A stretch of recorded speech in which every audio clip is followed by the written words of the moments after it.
Muy buenas para todos y todas. En esta ocasión vamos a aprender cómo se utiliza el editor de ecuaciones. El editor de ecuaciones es una poderosa herramienta que proporciona Microsoft Word para que nuestros documentos tengan estilo y distinción al momento de presentar todo lo que se trata de ecuaciones. Para acceder a ellas, presionamos en la pestaña Insertar y luego se ubica el botón de ecuación que tiene el símbolo de la letra griega pi. Damos clic y aquí nos aparece un cuadro que dice escriba aquí la ecuación. Con relación a esto se tienen varias opciones. Uno, que es utilizar una de las ecuaciones preestablecidas que ya trae el editor, como por ejemplo la del área del círculo, las expansiones de Taylor o la fórmula cuadrática. Y por supuesto la posibilidad de escoger ecuaciones de la base de datos de office.com que permite encontrar otras ecuaciones que podamos necesitar. Otra opción es crearlas. Vamos a ver primero cómo funciona la inserción. Aquí vemos el área del círculo. Nuevamente vamos al menú de insertar ecuación. Elegimos la pestaña herramientas y acá por ejemplo colocamos la ecuación cuadrática. Muy bien.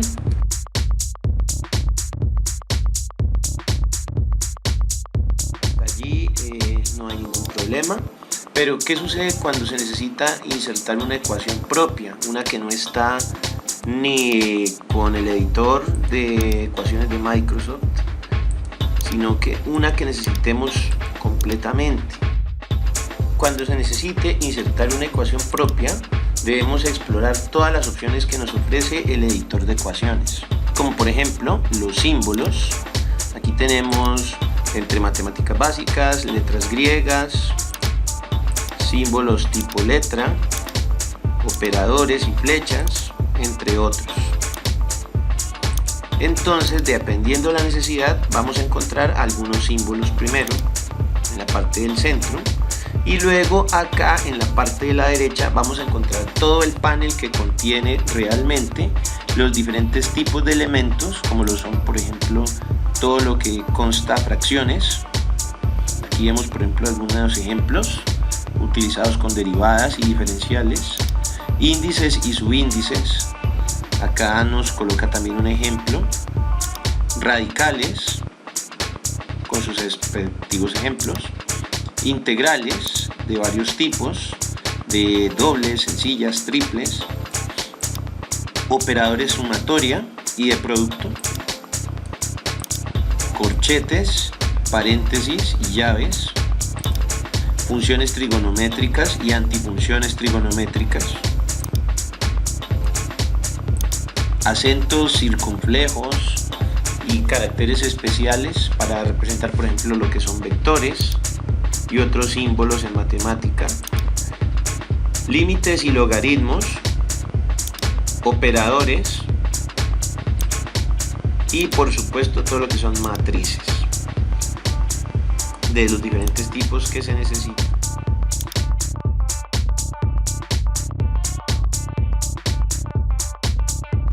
Vamos a utilizar entonces una ecuación química que me permita tener la reacción entre cloruro de sodio y nitrato de plata.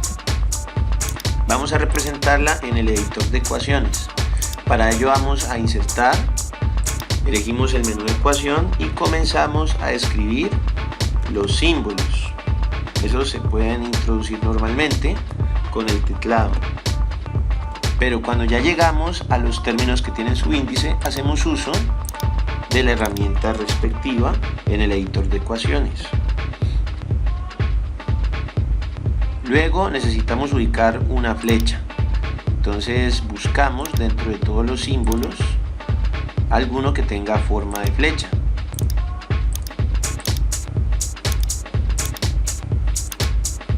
Hasta encontrar el indicado. Luego se sabe que esta reacción produce cloruro de plata con nitrato de sodio. Para ello, para los subíndices regresamos al campo respectivo en subíndices y superíndices. Ahora, colocamos los estados de la materia en los que están estos compuestos químicos. Y normalmente se sabe que el cloruro de plata precipita como un sólido. Eso se representa con una flecha hacia abajo para indicar que es un precipitado. Entonces aquí ya tenemos, por ejemplo, lo que es una reacción química escrita.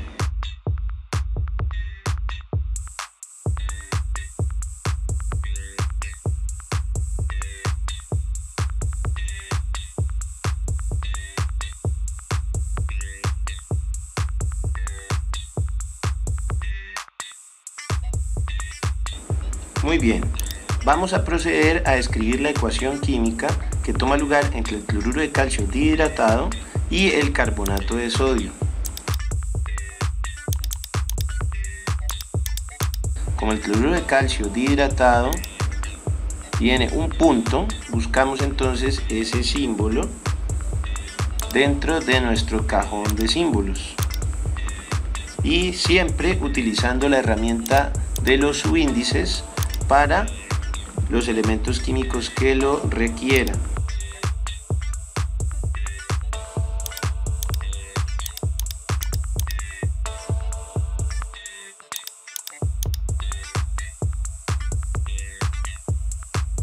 Bien, aquí ya tenemos los dos reactivos. Buscamos entonces una flecha que indique hacia la derecha y entonces lo que se forma es carbonato de calcio con cloruro de sodio.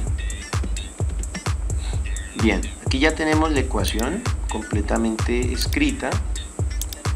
Le podemos colocar negrita o cursiva y con el teclado escribimos el estado de la materia en el que se encuentra cada componente de esta ecuación. Señalamos toda la ecuación para que quede con la cursiva y hay que recordar que el carbonato de calcio precipita como un sólido insoluble y eso se representa con esta flecha hacia abajo. Bien, aquí ya tenemos entonces la ecuación química que toma lugar.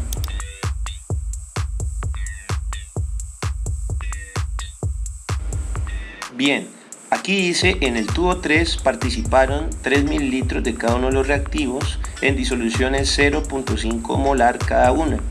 Se investiga por el reactivo límite a partir de ambos reactantes, es decir, cloruro de calcio dihidratado y carbonato de sodio. Como se utilizaron disoluciones a una cierta concentración molar, recordamos que la molaridad equivale a la cantidad de moles por litro de solución. Entonces vamos al apartado de fracciones y en este caso sería moles de carbonato de sodio y lo vamos escribiendo en el apartado del subíndice para los números pequeños que aparecen debajo de cada símbolo químico. Ahora, aquí ya indicamos que la molaridad es 0.5 moles por litro. Incluso para que quede un poco mejor, esto se coloca directamente al lado y ahí ya nos especifica completamente que son 0.5 moles por litro. Ahora, para convertir esas moles a gramos que reaccionan, necesitamos multiplicarlas por el volumen. Encontramos el símbolo de por en el cajón correspondiente y la conversión es que un litro equivale a 1000 mililitros. Nuevamente seguimos multiplicando y aquí el volumen que reaccionó fue de 3 mililitros, con lo que los mililitros y los litros se cancelan. Nuevamente buscamos el símbolo de por y nos dirigimos al cajón de las fracciones para convertir esas moles a gramos. Entonces escribimos el equivalente en gramos de la sustancia.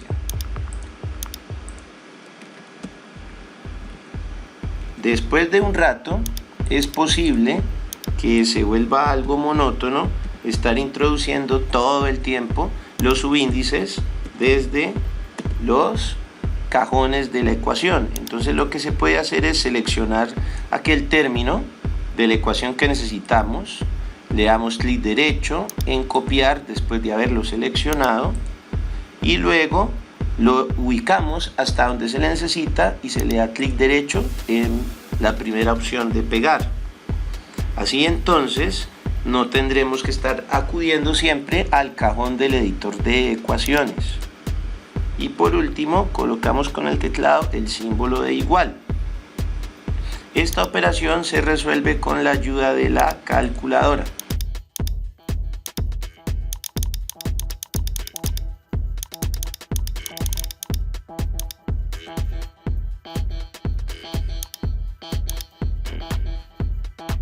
Ahora, necesitamos hacer exactamente lo mismo para el cloruro de calcio. Entonces, hay dos alternativas hasta este punto. La primera es regresar al editor de ecuaciones e insertar elemento por elemento. O la segunda y más rápida es tomar la ecuación de conversión de molaridad a gramos que ya teníamos del primer reactivo, copiarla, insertar en el menú de ecuaciones una nueva y pegarla completamente. Ahora, lo que se hace es ir reemplazando todos estos términos que no necesitamos.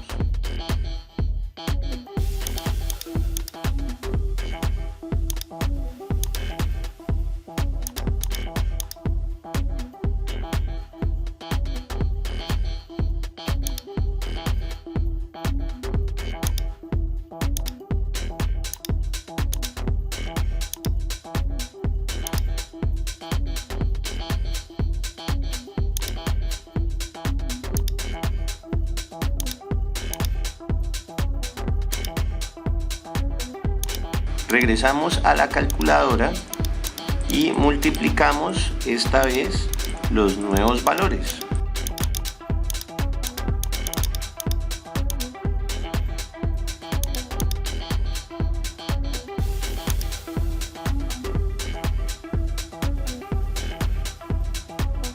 Vamos a encontrar las moles de carbonato de calcio que se producen a partir del carbonato de sodio, teniendo en cuenta este dato que encontramos.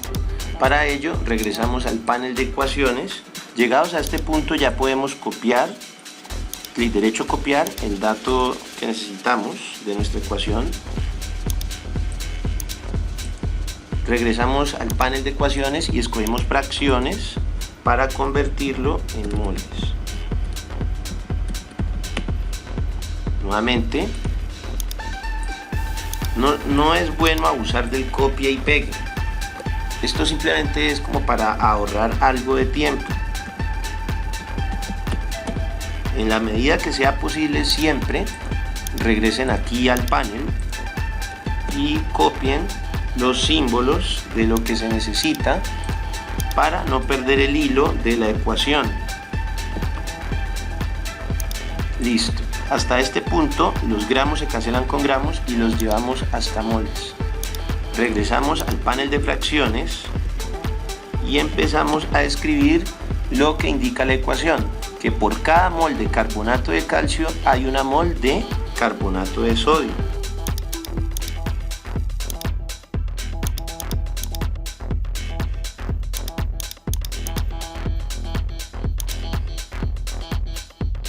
Vamos a la calculadora y hacemos la operación respectiva.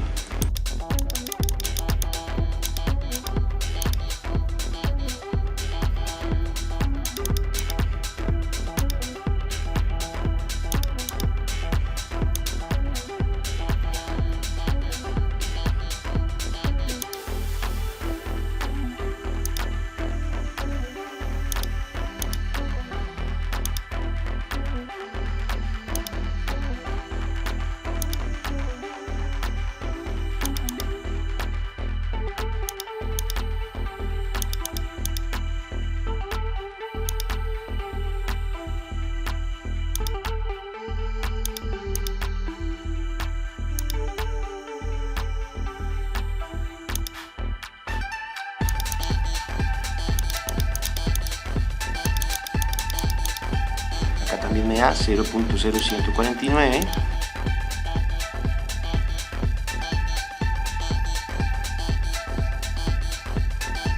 Cambia el asunto cuando tenemos, por ejemplo, 3 mililitros de carbonato de sodio y 2 mililitros, por ejemplo, de cloruro de calcio. Allí ya sabríamos que el segundo, el cloruro de calcio, sería el reactivo límite.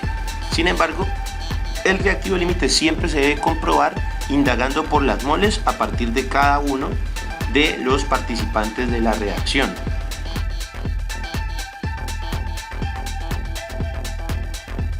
Los gramos de carbonato de calcio, y una vez tengamos claro cuál es el reactivo límite, podemos escoger cualquiera, siempre y cuando cumpla con la condición de la equimolaridad.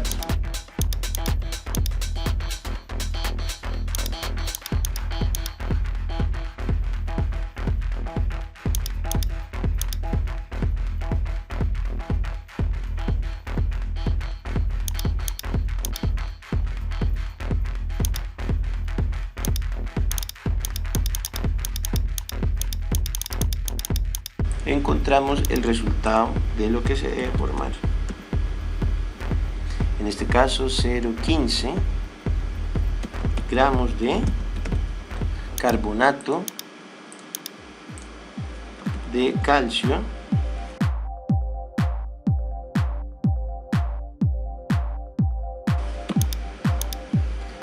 un último cálculo sugiere el porcentaje de rendimiento.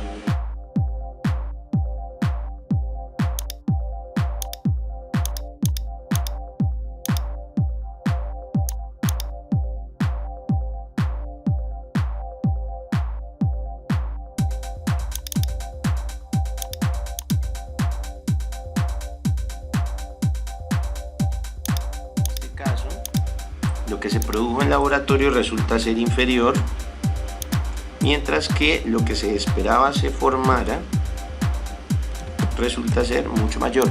Claro está que puede haber rendimientos que excedan al 100% cuando hay errores, por ejemplo, en el secado, al momento de pesar la sustancia, o cuando la sustancia está impregnada de algún reactante que haya quedado en exceso. Eso nos puede dar un rendimiento superior al 100%. Dividimos entonces 0,13 entre 0,15, los experimentales sobre los gramos de la teoría, y multiplicamos por un 100%, y esto nos da un porcentaje del 86.67%, que es un porcentaje de recuperación bueno, teniendo en cuenta que se perdió muy poca de la sustancia producida. Muy bien, espero que este tutorial haya servido para los propósitos de comprender un poco más lo que es estequiometría, reactivo límite, reactivo en exceso, y de cómo se escriben correctamente en Microsoft Word utilizando el editor de ecuaciones. Hasta una próxima oportunidad.